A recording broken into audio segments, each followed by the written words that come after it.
Collect. Okay.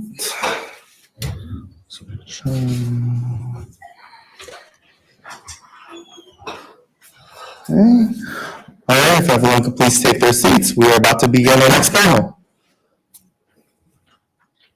All right.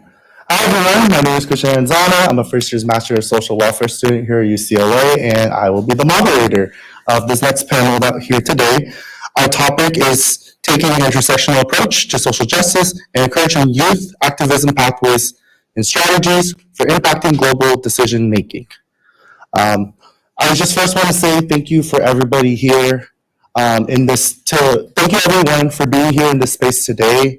Thank you for expressing interest and for your commitment in social justice and justice seeking. And I especially thank our panelists for taking the time and effort and everything y'all have to do to be here today. So I really especially thank all of you as well. Before we even get started, I want to take the time to introduce our panelists who will be sharing their background, their expertise, and their knowledge about our topic for today. So if anyone wants to start.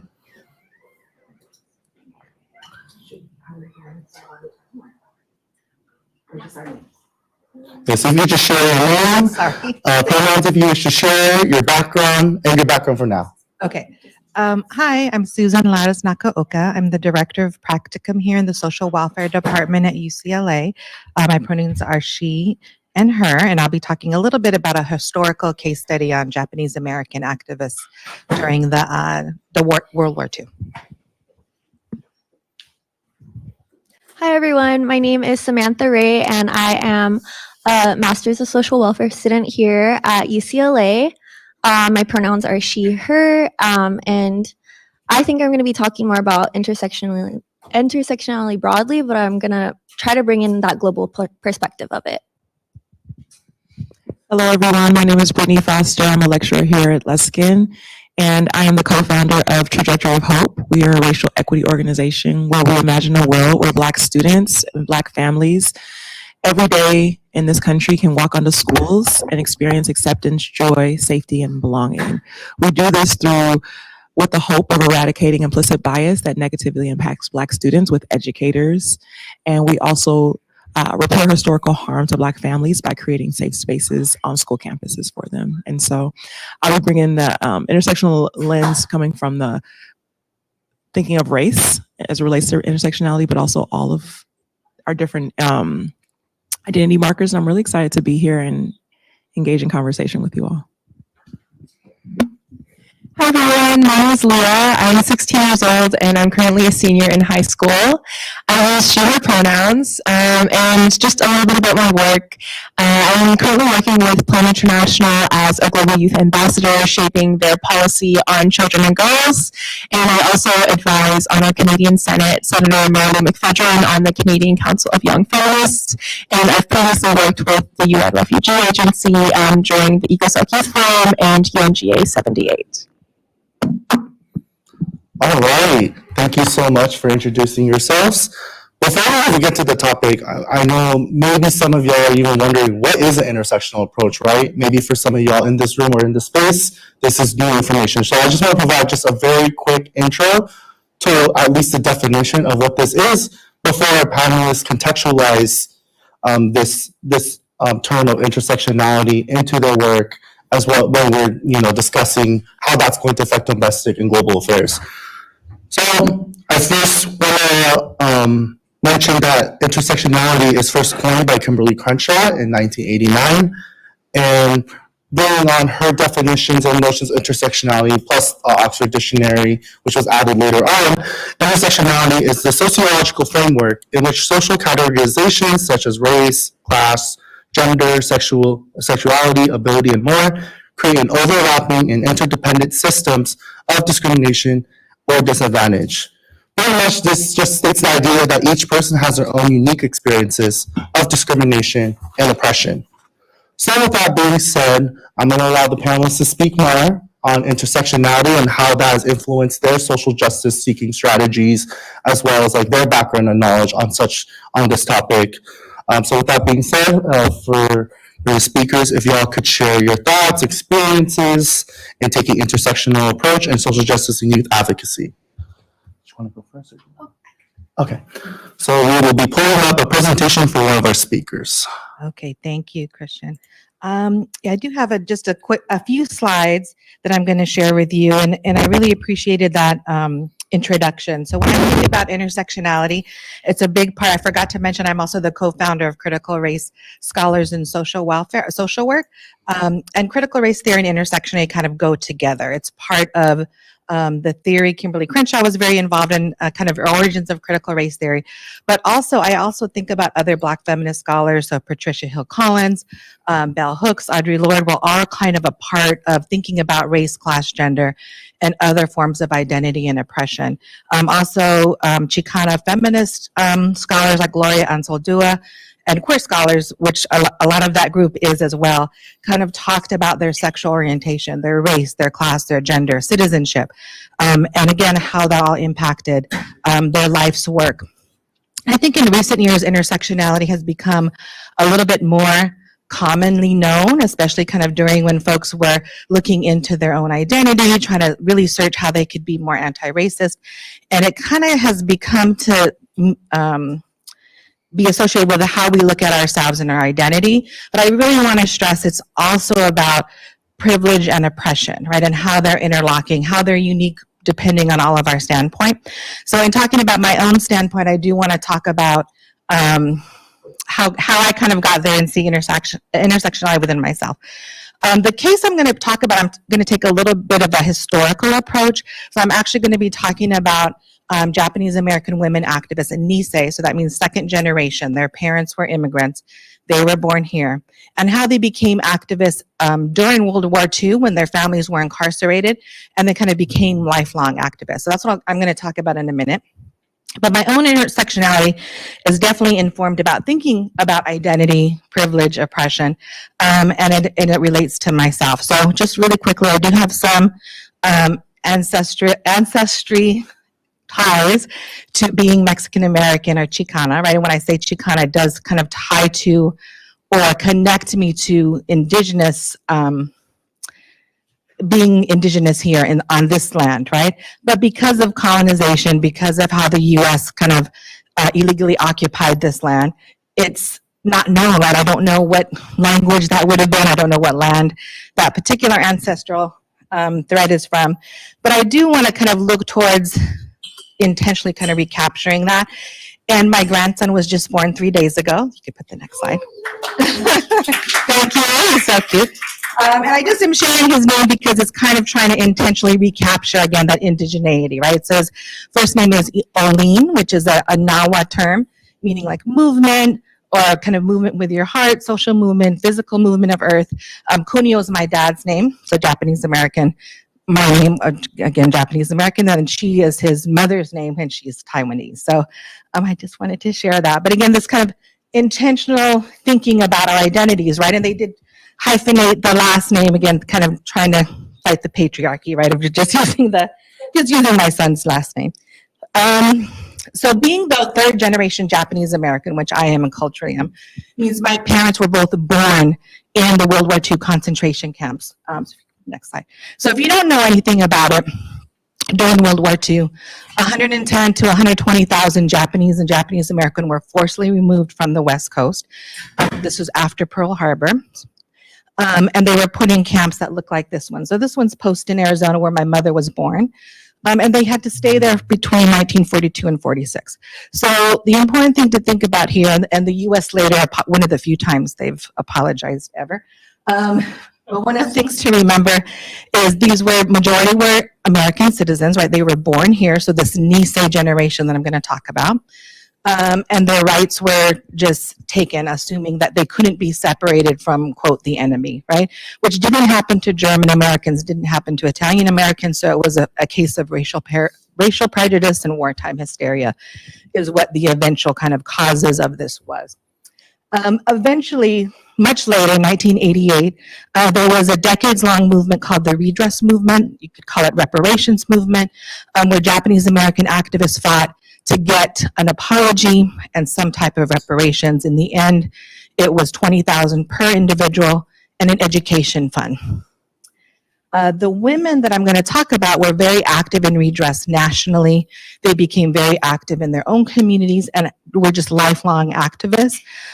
So when I was here as a graduate student getting my master's in social work and Asian American studies, we had a conference here, this was in the late 90s, about the redress movement, kind of talking about what happened, talking about how it came about.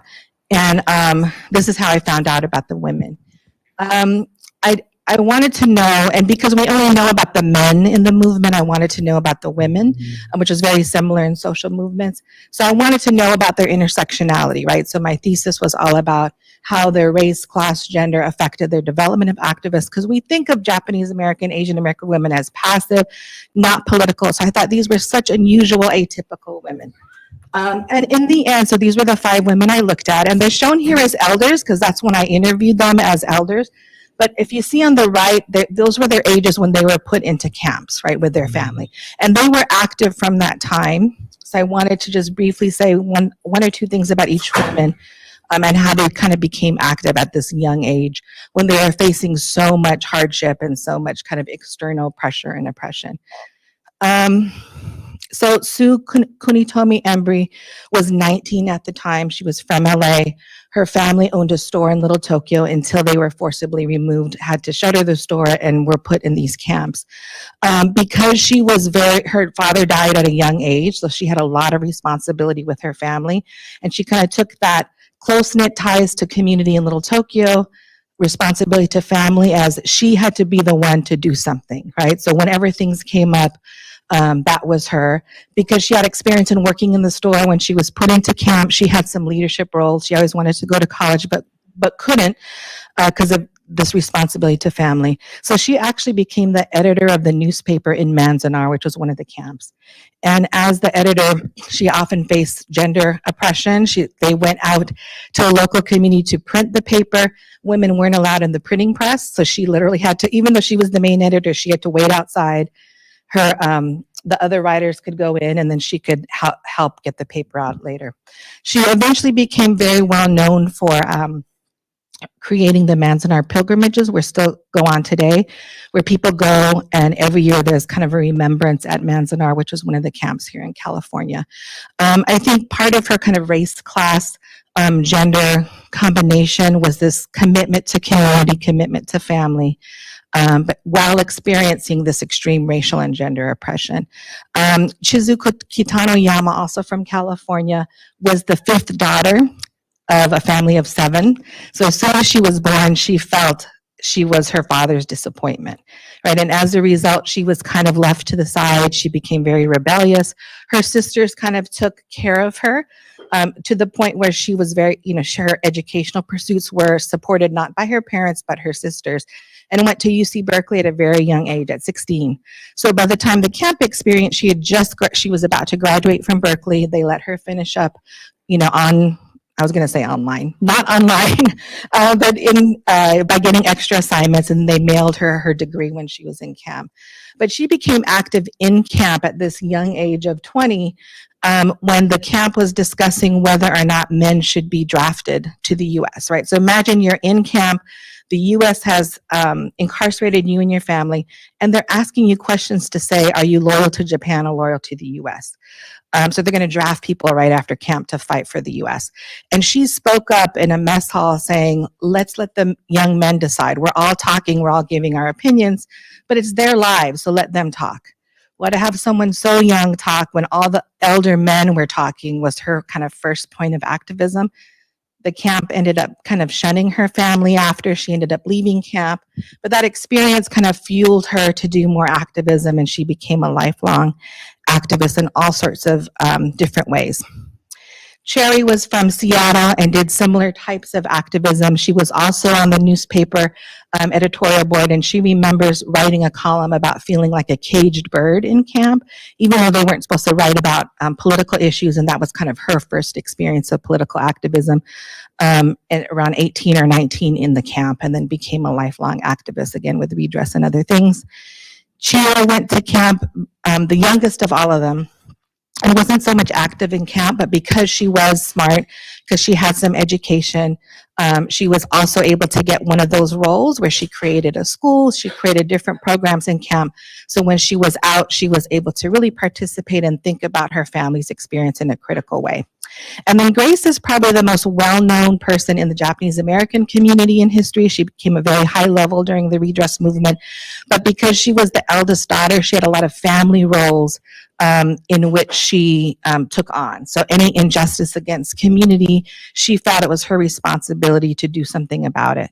So they all had different reasons for having this really community connectedness, feeling of responsibility. All 5 of them had unique experiences with other communities. So whether it be in Chinatown, in Little Tokyo, there was still other low-income communities there, right? So they had exposure to other people and were able to apply the injustices happening to their family to the situations of other people as well. So they kind of carried this critical consciousness with them about other groups, what was happening to them. And they were also, all 5 of them got their college degrees, 3 of them got master's degrees, which is very unusual for women at this age, right? So this inside perseverance, the inside internal connections to both family and community kind of drove them to excel, not only in education, but paying back and righting injustices that happened to their community. So, and the last kind of race, class, gender thing, citizenship, the other piece of their intersectionality, super important, right? Their parents couldn't talk up, couldn't fight back because they didn't have citizenship. At the time, Asians were not allowed to become citizens. So even though they had been in the country for decades, they were ineligible. But they had citizenship, right? So even though they were incarcerated, they had a little bit more confidence to speak out and do different things. So I'll leave it at there and kind of pass it on to the next person.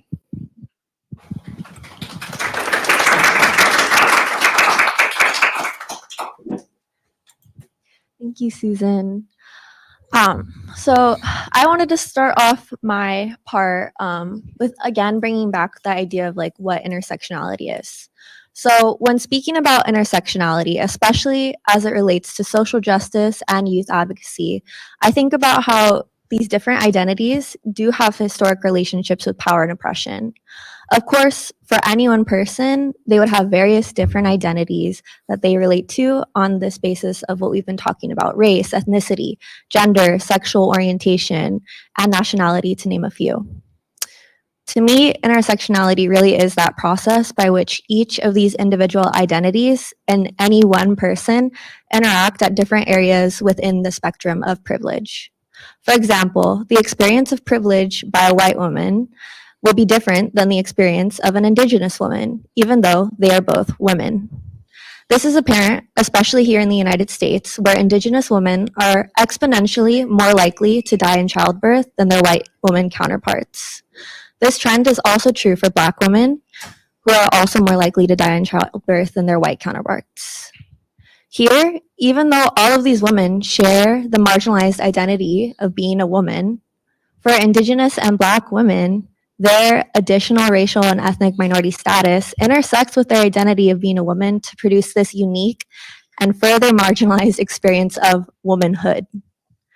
We need to recognize these types of intersections across the globe, because the experience of intersectionality, power, and oppression is not just shared by people here in the United States. And as we see, it is important to acknowledge each person's different relationships with privilege, because not holding that privilege can lead to unchecked death for those who do not share that privilege. When I think of Indigenous peoples across the globe, I think of how they have been historically marginalized, ignored, and treated poorly within the communities they live, particularly if that land has been impacted by colonization.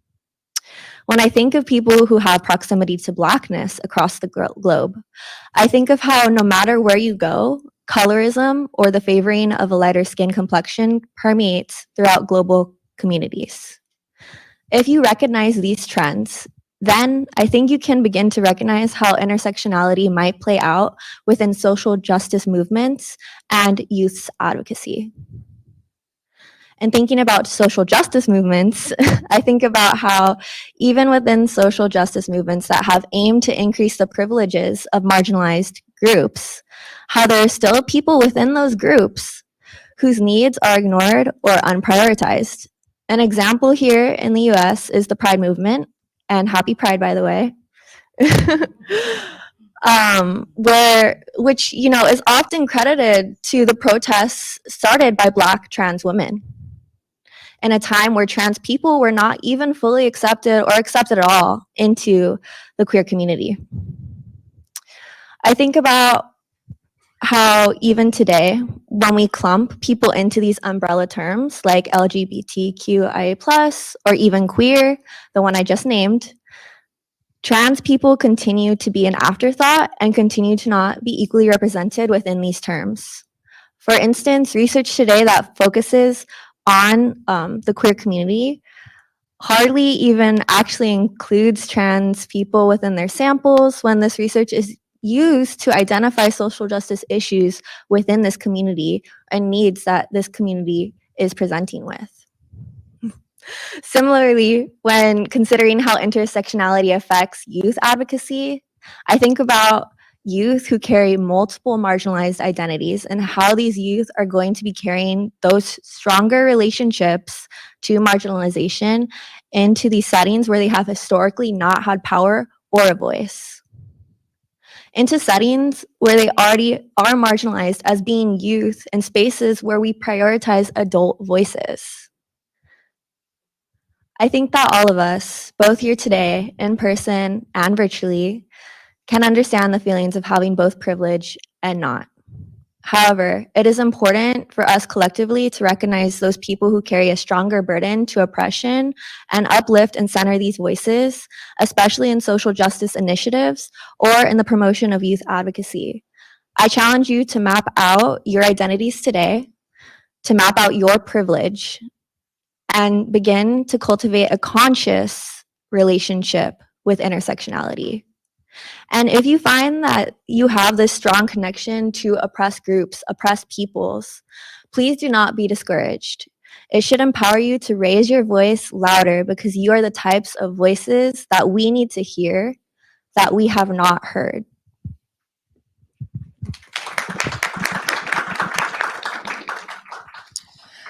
Thank you, Sam. I'm actually going to jump from there, jump right off from where you left off.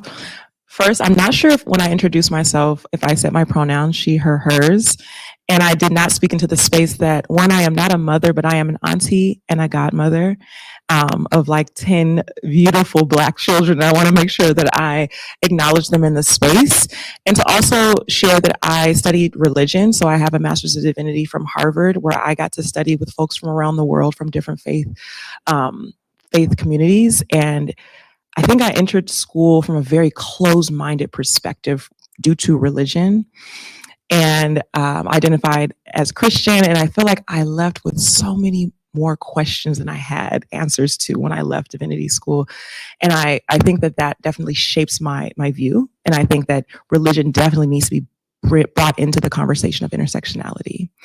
And so with that, jumping out from what you said, Sam, thinking about our personal stories are very important when we're thinking about intersectionality. Our proximity to power, our proximity to privilege is important, but also being able to listen and learn from one another. I'm a true social worker, so please know that in a moment, we're all going to be speaking to one another. So that's coming. But I believe that an intersectional approach, again, is personal. I think that we all have differing identity markers, like in this room, on this panel, even within our families. And I found that when taking an intersectional approach, it's very easy, very, very easy to see the world through our personal lived experience. I'm the oldest child. I grew up in a family where my brother identifies as queer and he is lighter skinned than myself. I was the one that told my brother that he was adopted, but if we were to look at my family makeup, I was the one that looked like I was adopted. I am chocolate. I am brown skinned compared to my brother and my mother and my father. And then speaking to this colorism and this proximity to whiteness, that was definitely a tension in my family with my brother. But the way that I see the world is through the way that I was raised as Britney by Marlene and Robert, my parents. But I think that we have to be able to push past our privilege and recognize our proximity to privilege to be able to fully understand intersectionality and work amongst one another. And so the work that I do with Trajectory of Hope, my organization, is that we bring folks together, bring educators together, bring families together, and we ask questions, right? And that's, I think, how we are able to learn about our different identity markers. And I saw someone in the chat speaking about the wheel, identity wheel, where we're thinking about gender, we're thinking about race, we're thinking about class, we're thinking about religion, we're thinking about ability, we're thinking about so many different things, sexual orientation, skin color. That's a thing too, right? And so what I want you to do, you can pick any of these questions that I'm saying, and I'm going to say it more than once.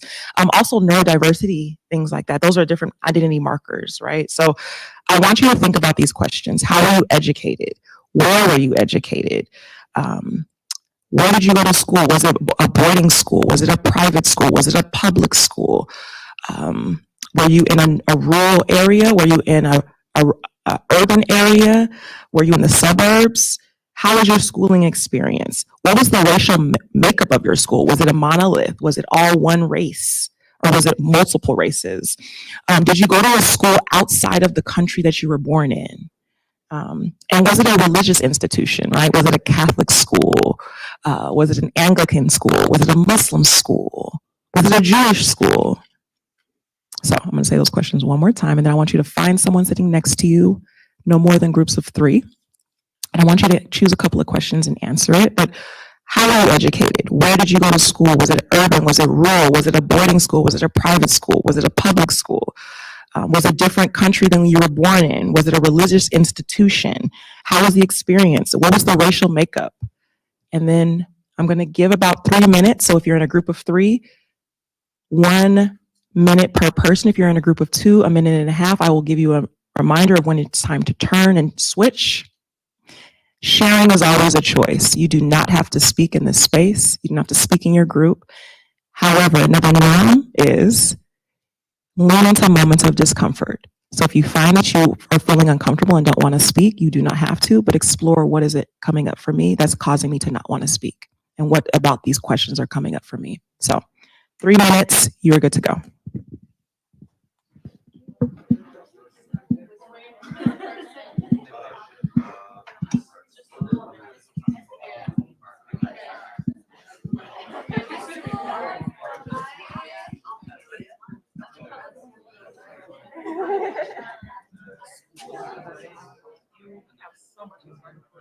Really? I'm not sure.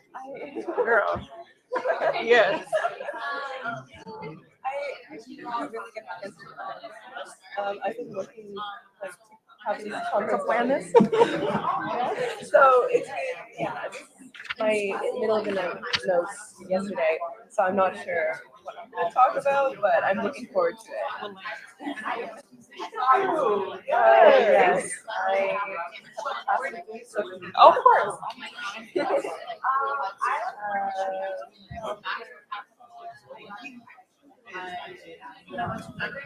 And it has been 1 minute, so if you're in a group of 2, now is the time to change.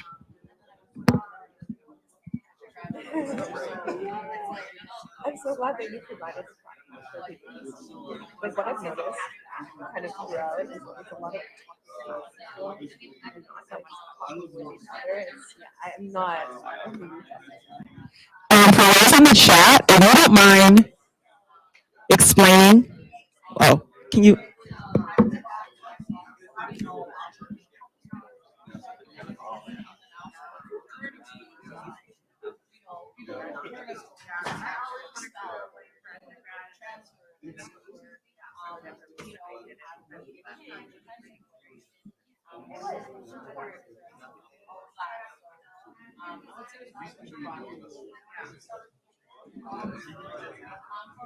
Now is a chance for you to switch speakers. I'm going to give actually 4 minutes.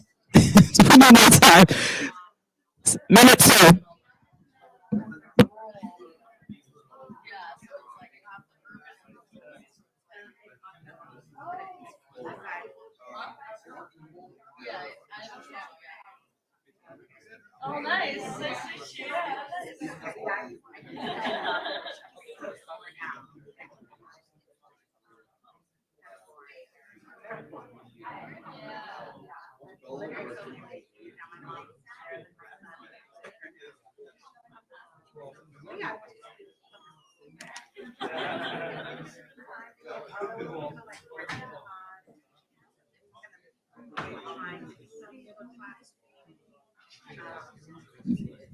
And we have one more minute. One more minute.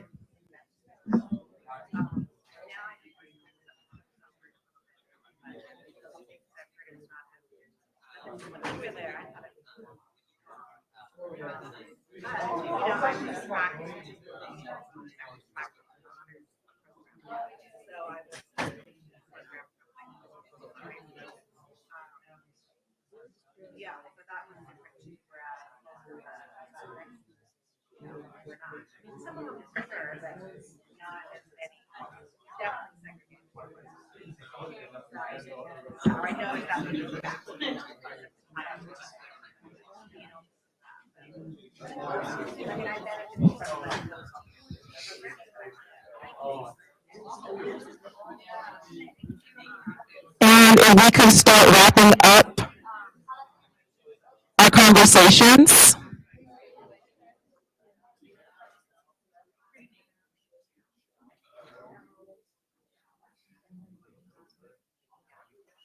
And with that, if you could please thank your group mates, thank your partner for sharing and for their vulnerability and transparency. And with that, if we could bring it back in 5. I know the conversations are so great. In 3, we're going to bring the conversations back in 2. And 1, we are bringing it back. Thank you all so much. And if I also didn't share in the space, I am also I taught 10th and 11th grade. If you can't tell the teacher, counting down 5, 4, 3, 2, 1. So of course, I would love to hear from everyone. I would love to hear what were the discussions, what was shared in the space. We have so many different countries that folks are represented in the space, and what I have learned, going to school at Harvard. I remember speaking to a Buddhist nun who went to school and just in China, and I was just so fascinated by her lived experience, which was so different than my lived experience, and the different different identity markers that I had was so different than the different identity markers that she had, and we both identified as women, but that was maybe one of the common intersectionality traits that we had. But I want to speak about the power of asking questions and thinking about identity markers and how they're intertwined.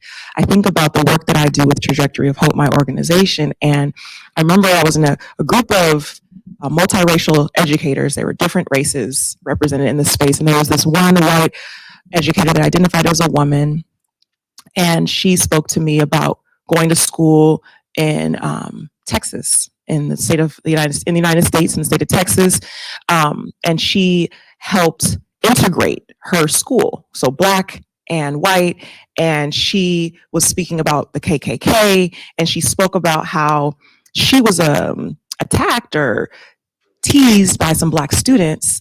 They were poking pins at her as she was starting to go to school, and I wanted her to think about, did that experience that you had shape now the way that you now teach Black students, right? So how we experience things, how we, it shapes how we show up in the world. So by engaging in conversation and talking about where you grew up and talking about the different identity markers that you may have, it changes things. And so with that, I just wanted to open up the space to allow us to have a conversation, to think about where we come from, to think about the privileges that we have, to think about the proximity that we have to whiteness, to learn about it from one another, and just to start the conversation about intersectionality.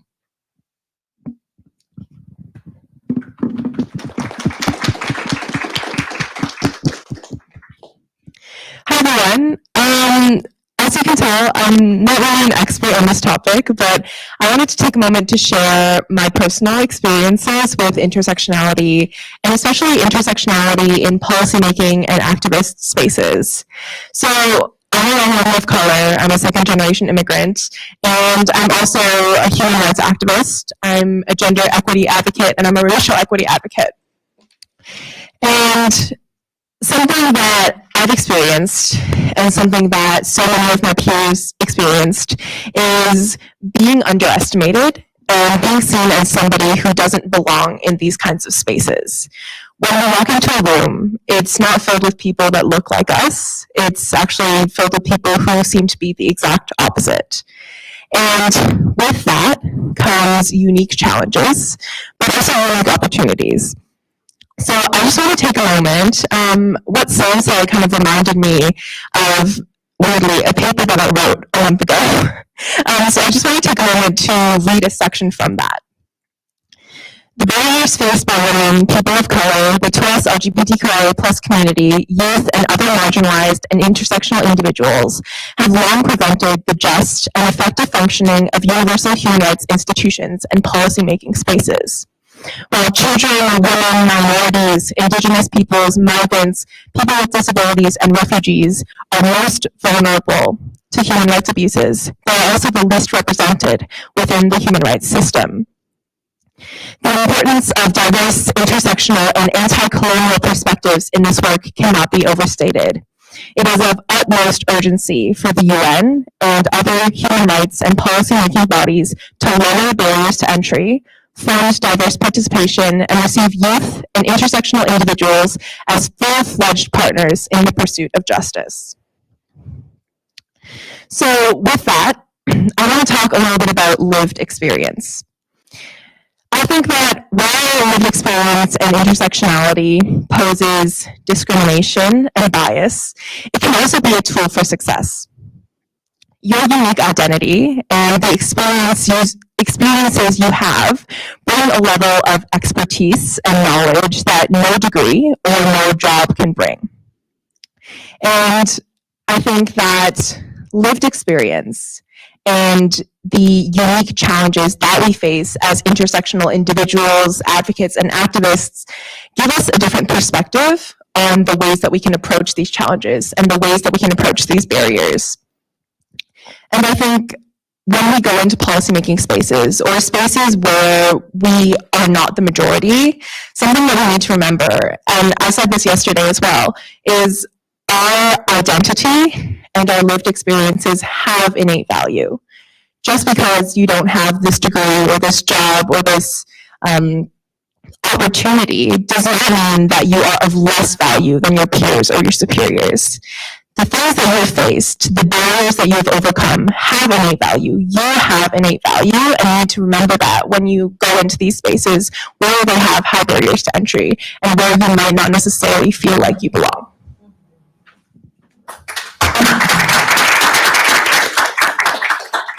All right, I just want to say thank you so much for bringing in your knowledge and expertise on this matter, and I just want to, reflect back on some of the ways that there are certain identities or social groups that do, that create such systems of oppression that makes it harder for some folks to navigate than others, right?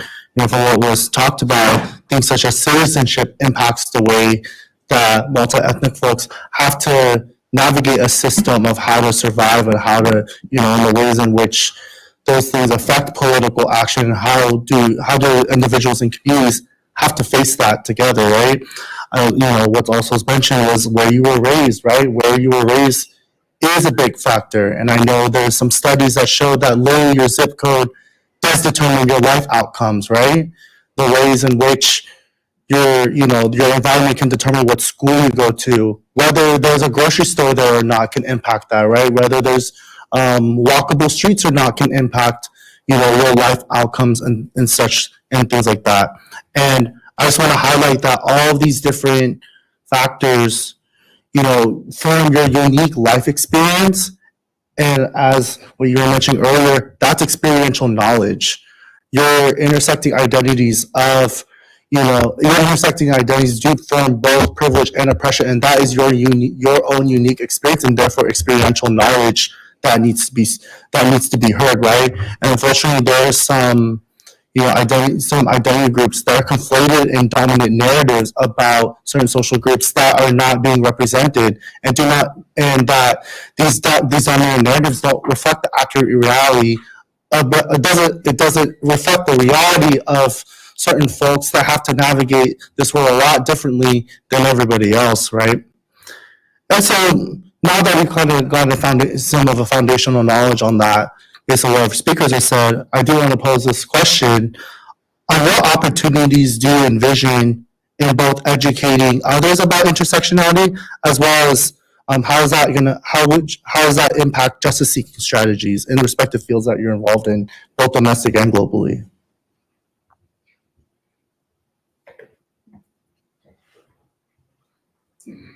I think in social welfare, I talked about a historical case kind of from an ethnic studies perspective, but I teach mainly in social welfare. So in thinking about that, and kind of the type of internships our students do, the type of coursework they do, really thinking about clients and communities as having this intersectional experience, right? So depending on where they're from, even if they're from the same racial, ethnic group, they could have very different experiences depending on if they're physically able or have other mental health challenges, very different experiences. So really kind of seeing all of that in individual counseling as well as community organizing, community development.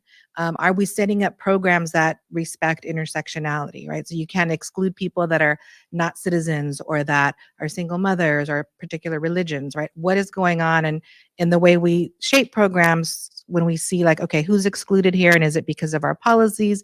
Is it because we don't have representation on the staff to outreach? Is it because we just don't know about those other challenges because we have privilege in those areas?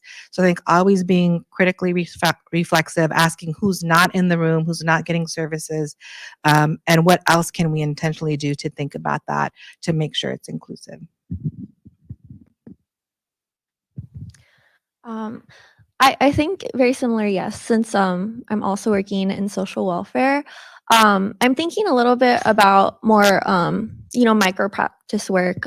You're working one-on-one with clients because that's what I have had the chance to do a lot this year at my site. And I think about how, for me, intersectionality, taking an intersectional approach is very connected to a trauma-informed approach. And when I say that, what I mean by that is when you are taking a trauma-informed approach, you are not assuming anything of anyone. You are not assuming that a person has trauma, but you are still operating as if they do. And taking that back to an intersectional approach, you should not be assuming anything of anyone's identity, right? What they most identify with, how they have walked this life, how they have been seen. And maybe, instead offering them the voice to tell you their story. So if people here in this room or virtually are working one-on-one with clients, I think the best way to take an intersectional approach is to, one, just ask them to share their story. What parts of you are most important and relevant for me to hear right now as we work in collaboration together on whatever thing we are working together on. So that's how I think about, at least in micro level work.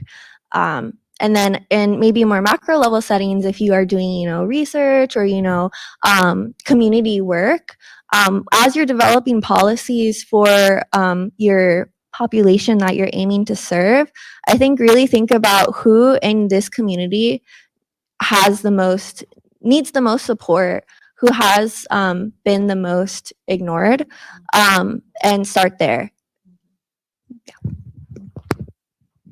I think also looking at different groups of certain identities, not as a monolith. I think that's a big thing. Also thinking about working in a group of Black families. They're not just Black mothers. They might be Black mothers that identify as queer. They might be Black mothers that are experiencing immense poverty, which might be different than a Black mother that identifies as queer that is not experiencing immense poverty.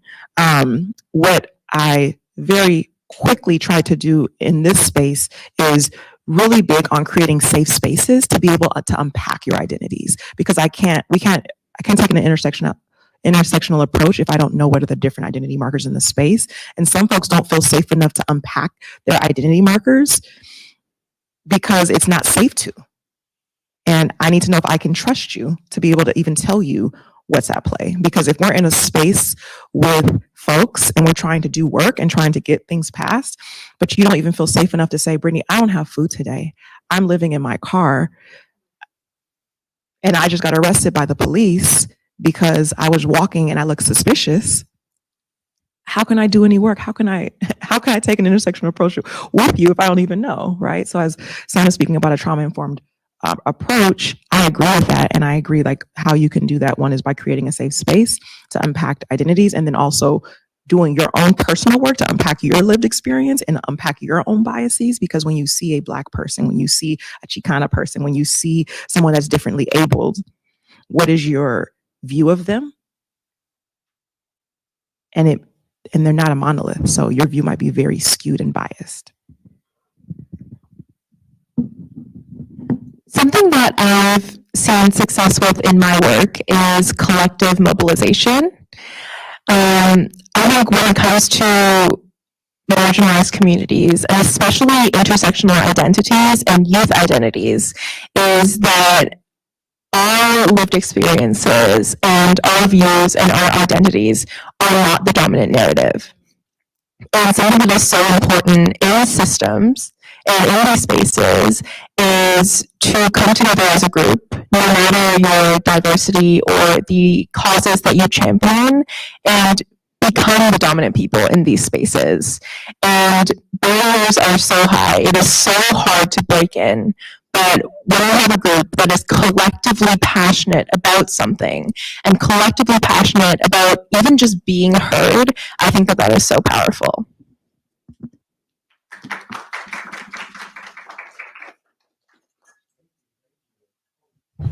Thank you.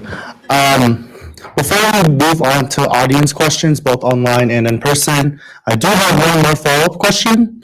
So sometimes when we take an intersectional approach as we move from micro to macro level work, I have personally seen the intersectional approach being lost in translation over the time. Sometimes you see people in power and privilege who you think that they're going to represent you, but then they go into these positions of power and privilege, and then they do some things or act in a way that is not representative of who you are, nor what your interests are. So I want to ask the speakers here, how can we ensure that we are sustaining an intersectional approach, throughout this youth advocacy work? As we move from micro level work and getting into more macro level work in youth advocacy and entering ourselves into, institutions and organizations that may prioritize certain or different things that may not be representative of your community, how can young folks stand up in taking that intersectional approach? What are some ways that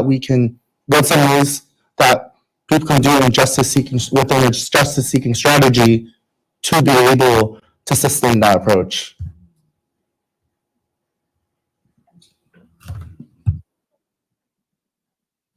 Okay, I think I'll answer briefly that part of my approach, and kind of having now a career of higher education, I realize I am in the institution now, right? So I'm part of that structure, and I try all the time not to replicate the way some people are, any exclusionary practices, but it means lots of reflexivity, lots of finding your group and kind of processing everything.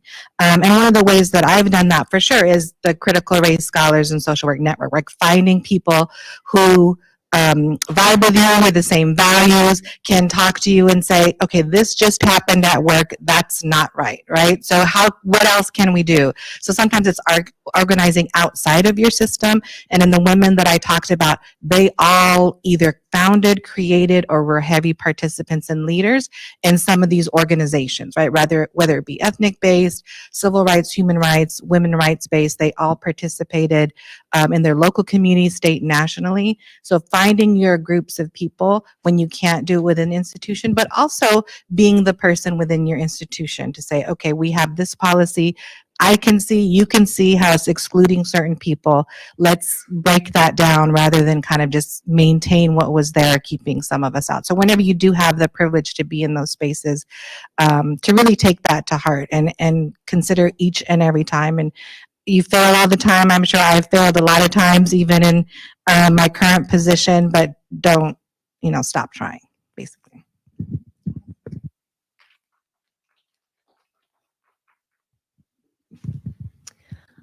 Okay, so two things are coming to mind for me right now. But I think the main thing is really the word like humble, right? Like humble yourself. Just because you represent a community does not mean that you have experienced everything that someone in that community, any one particular person, has faced. I think that's the big thing to think. This whole idea that communities are not monoliths, right? You need to go back to that. So always go back to your community, always go back to your roots, and recognize that what you are passionate about is not what every single person unanimously in your community is going to be passionate about. Be humble about your experience, and be humble about, have humility in what it is that you are trying to achieve. Yeah, just not in a monolith. And then I also think a little bit about this idea of you're in a room of people who, maybe remind you of yourself, or other like people that you've interacted with before, and how that when you meet someone like that, it can actually change how you interact with them just because that person is reminding you of either yourself or someone you've already known. Be aware of that tendency, right? And just face every new person as a new face. Just because this person looks like someone you've known before or looks like you does not mean that they share that same experience as that person before or as you. So yeah, there's that. And then the other thing that I was thinking about, as you brought up, how as people get into these higher positions of power in representing their community, I think just remain connected to the people that are on the floor in that community that are really doing like grassroots initiatives in that community. I think right now is a perfect example of here at UCLA with what is going on globally in the world. There's a lot of protesting happening on my campus, and how a lot of professors have shown support by going and standing with students in that. I think that's one way that, someone of a higher standard can come down to the people that they're trying to serve, right? Going and being with the people that you are serving, outside of your job title, right? Being there as a person too. So that's just something I think about.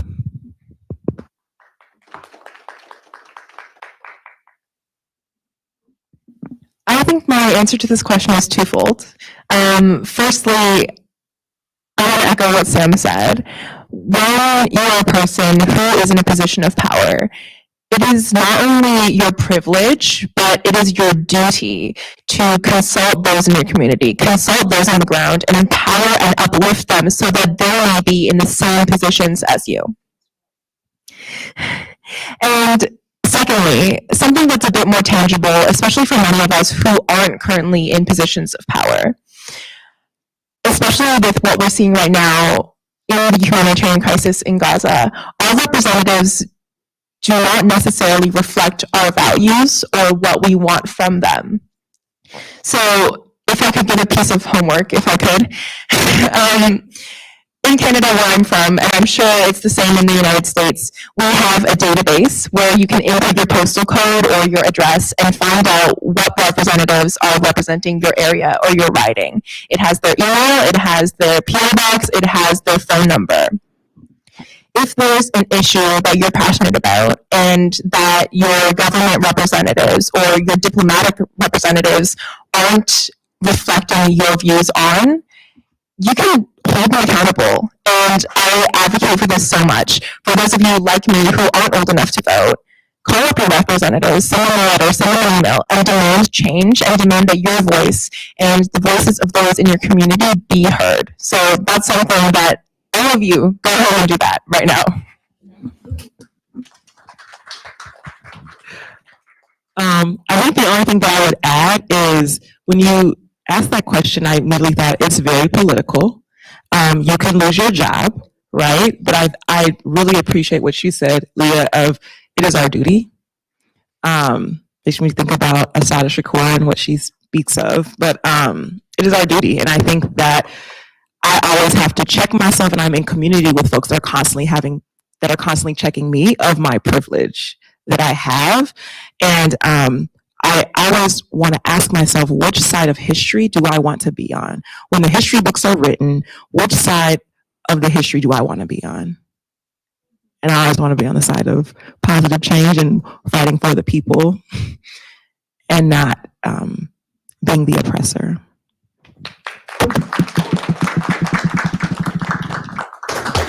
All right, thank you so much for all of you for saying such empowering words. I think that's, I think just being in this space together, right, is going to be one step towards a just world, towards youth being able to engage in justice-seeking work, right? So with that being said, I want to make room for questions, both for online participants and in-person participants. For that, I just want to say thank you all so much who have participated in the discussion activity, both in person and online. I'm seeing a lot of responses here, and I hope that for those who have participated in the discussion, that could be one step towards examining your own identity, examining your own, and examining the ways in which your intersecting identities impact your power, privilege, and oppression in the ways that, and understanding how that can influence justice-seeking strategies. So right now we have one in-person question, but I'll also be monitoring the chat for online questions. So if you'd like to go first. Hi, first of all, great panel. Thank you so much for sharing. I have a question regarding lived experience and intersectionality, because I've seen the challenges when people try to leverage their lived experience in the professional sphere, because that tends to be dismissed as like minor and disregarded. So I was wondering if from your various perspectives, if you had any recommendations and how one can just leverage their lived experience, the expertise from their own lives in a professional sphere. I can start because I think that in the professional sphere, it feels like oftentimes it doesn't matter. Your lived experience doesn't matter, and maybe elevating your lived experience can jeopardize maybe even your career. But I think finding your spaces, finding your communities, building communities in your workspace where you feel valued and feel heard and feel seen, or just continuing to fight the fight, whether you lose your job or not.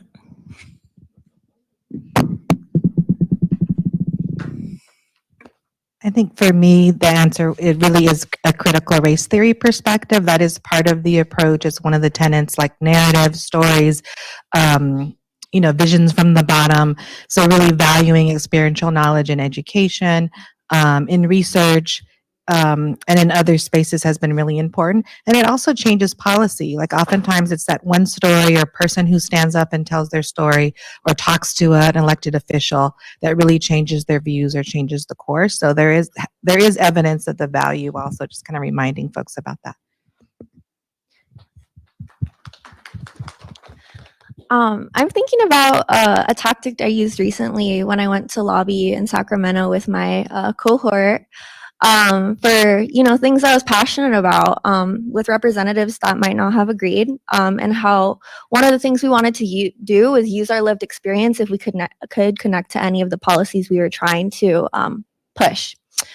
And one thing that I found really effective was to research that person that I was about to speak to and find out what they cared about, what their background was, and see what ties to maybe oppression they had that I could link to mine.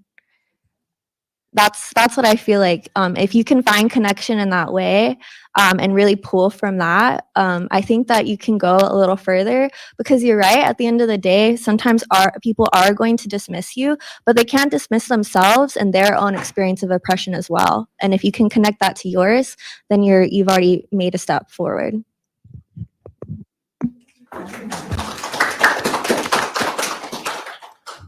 All right, so I just got the notice that we're almost running out of time, so I believe we only have time for one more question. So if you'd like to go ahead, thank you.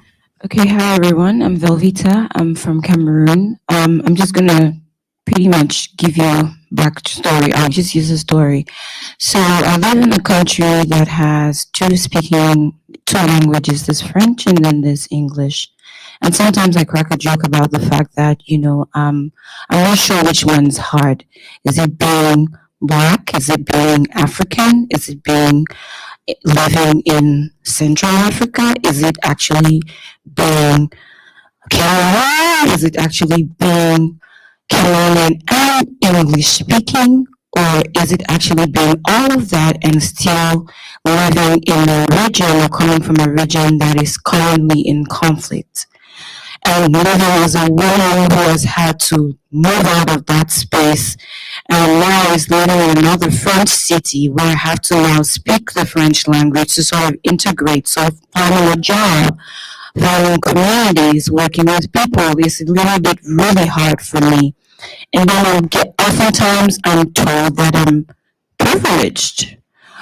Because I can speak English, I'm good in English, and I can actually live in this place, and I can afford, to have a good education. And so I'm struggling with actually working because my work actually works with, internally displaced women and children who have moved from these conflict sectors like myself. But when I go in there, because I'm, a lot more, should I say, edified, I still have that barrier. So I struggle with how do I connect. So sometimes I have to learn a new language. And probably I learn a new language and it becomes a cultural issue. No, in my culture, and by the way, in Cameroon, we have 200 different ethnic groups. So there's 200 different languages. So I can't learn 200 languages. So how do I position myself as someone who's working in such a sector with multiple people who probably don't identify one or two of things that I am, but then not having them see me like someone who's privileged because they think that I'm privileged to be able to even bring information to them or bring help to them. What are some of the strategies to really position myself as that person that you can trust, that I can also, listen to and provide you with some sort of support? And if I can just put it there, I run an organization that's called I'm Human, and that's really because I'm trying to just say, guys, above everything else, we're really just human. Don't go too much trying to look at me like I'm different from yourself. So if you can help me with tips on how to sort of work with such groups and not feel like I'm overstepping. Thank you so much for your question. Unfortunately, with time limits, we only have time for one response, so whoever wants to go. Actually, we do have to head into the next room. I'm so sorry, but we'd love to connect with you later to talk about this one-on-one. So thank you so much for coming. We appreciate your time. Thank you.